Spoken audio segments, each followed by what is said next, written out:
niat. Definisi niat.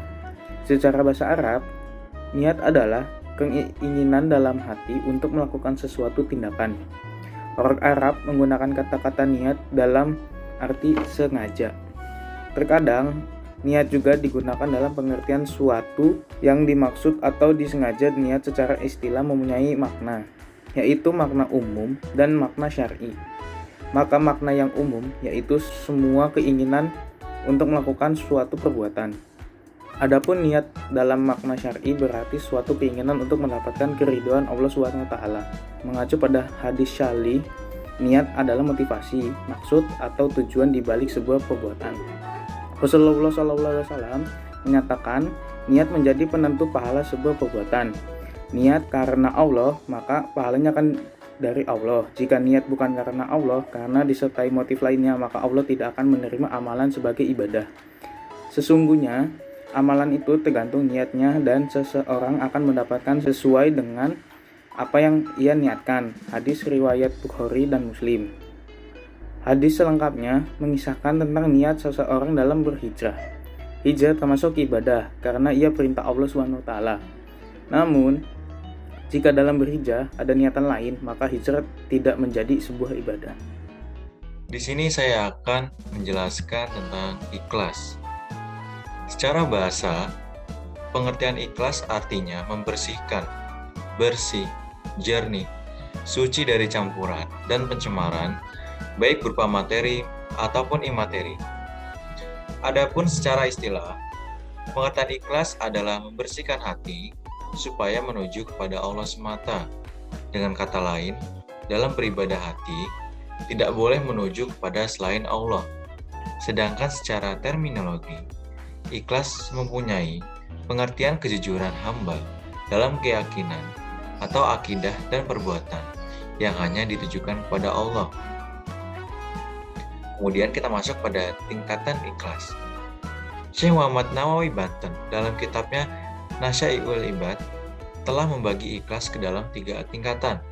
Dikutip dari laman NU, tingkatan ikhlas itu adalah yang pertama, tingkat ikhlas yang tertinggi, yaitu saat seseorang mampu membersihkan perbuatan atau amalannya dari perhatian manusia lain. Yang kedua, tingkatan kedua atau pertengahan, yaitu orang yang melakukan perbuatan karena Allah agar diberi bagian-bagian di kehidupan akhiratnya. Tingkatan yang ketiga, yaitu orang yang melakukan perbuatan atau amalan karena Allah agar diberi bagian duniawi, misalnya orang yang beribadah untuk mencari kelapangan rezeki dan terhindar dari hal-hal yang menyakitkan.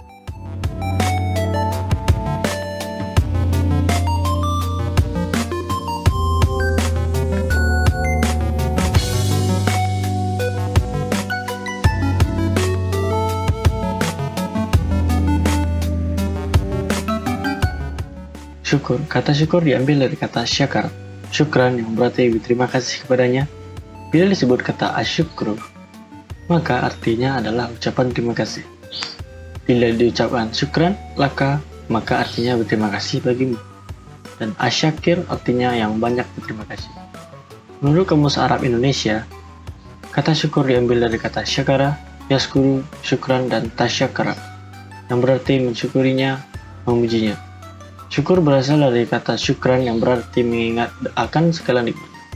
Menurut bahasa, syukur adalah suatu sifat yang penuh kebaikan dan rasa menghormati serta mengagungkan atas segala nikmatnya, baik diekspresikan dengan lisan, dimantapkan dengan hati, maupun dilaksanakan melalui perbuatan.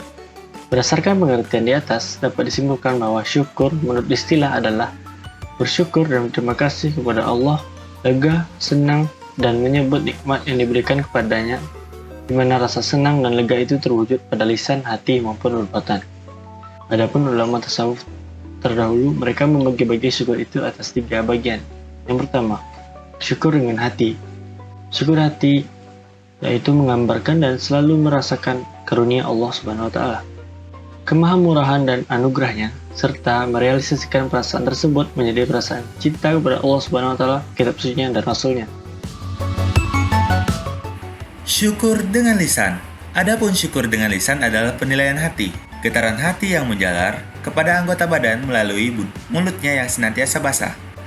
Memuji nikmatnya dan menyebut nama Allah Subhanahu wa Ta'ala berupa wirid dan zikir seperti tahmid, takbir, tasbih, dan bentuk pujian-pujian yang lain terhadap Allah Subhanahu wa Ta'ala. 3. Syukur dengan seluruh anggota tubuh. Selanjutnya, yang termasuk dengan bersyukur pada seluruh anggota adalah kita telah menyadari bahwa seluruh anggota badan, jiwa, dan raga milik Allah Subhanahu wa Ta'ala semata. Kemudian kita menggunakan dan memakainya untuk hal-hal kebaikan juga. Dari mulai mata, telinga, tangan, kaki, mulut, dan sebagainya semua milik Allah Subhanahu wa Ta'ala. Dan kita harus menggunakannya untuk keridhaan Allah Subhanahu wa Ta'ala juga.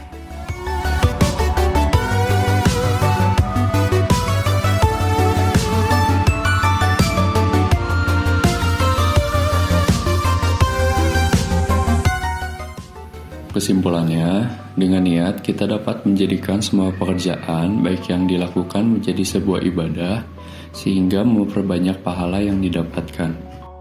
Dengan ikhlas dapat memperbanyak pahala kebaikan yang didapat karena berdampak bukan hanya kepada diri sendiri tapi juga kepada orang lain.